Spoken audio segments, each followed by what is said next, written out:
Bon, si vous êtes tombé sur cette vidéo, c'est que je suis plus de ce monde. Ou pire. Il va falloir que je vous raconte l'histoire depuis le tout début. Et je vais consigner mes notes ici, avant qu'il ne soit trop tard.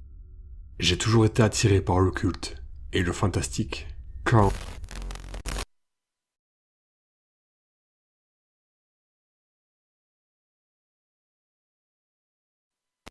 Bref, et j'ai pensé qu'à ça. Je ne dormais plus la nuit, j'ai commencé à prendre des cachets.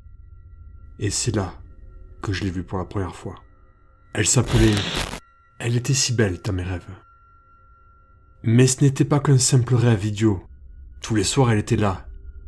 Et je pouvais voir sa vie, chaque jour de manière si réelle.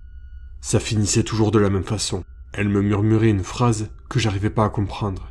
Et je me réveillais en sursaut. Bon, je vais pas rentrer dans les détails, mais j'ai fait appel à une médium. Elle m'a parlé souvent du voile. Elle disait souvent qu'il fallait le voir, le ressentir pour le comprendre. Et à ce moment-là, je voulais vraiment croire en tout et en n'importe quoi. Elle m'a sorti son baratin de voyant, avec un nom et un endroit. Le cimetière de...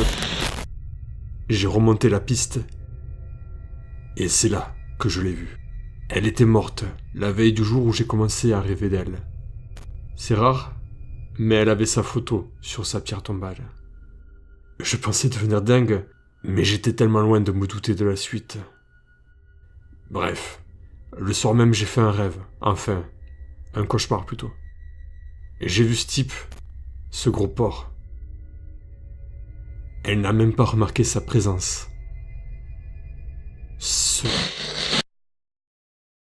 Lui a planté un couteau dans le dos, et il a étalé son sang, comme pour faire un pentacle. Je me suis réveillé, et j'ai gerbé. Après ça, j'ai arrêté de faire des rêves. Mais j'ai pas pu lâcher cette histoire.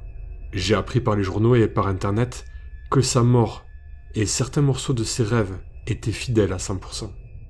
Tout aurait pu se finir là, mais je suis tombé sur ce gars dans une ruelle. Il cherchait sûrement une nouvelle victime. Et j'ai entendu la voix de... C'est comme si elle était avec moi, ce soir-là. Et c'est comme ça que j'ai compris ce qu'elle me disait dans tous mes rêves. Elle me disait de fuir. Et c'est ce que j'ai fait. J'aurais pu mourir ce soir-là, mais je me suis tiré. Et le lendemain, j'ai appris qu'ils ont retrouvé un homme poignardé, au même endroit, dans cette putain de ruelle. J'ai jamais parlé de cette histoire à personne.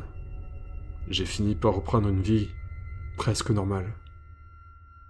J'ai oublié tout ça, j'ai tourné la page. Mais ce que je ne savais pas, c'est que c'était que le début.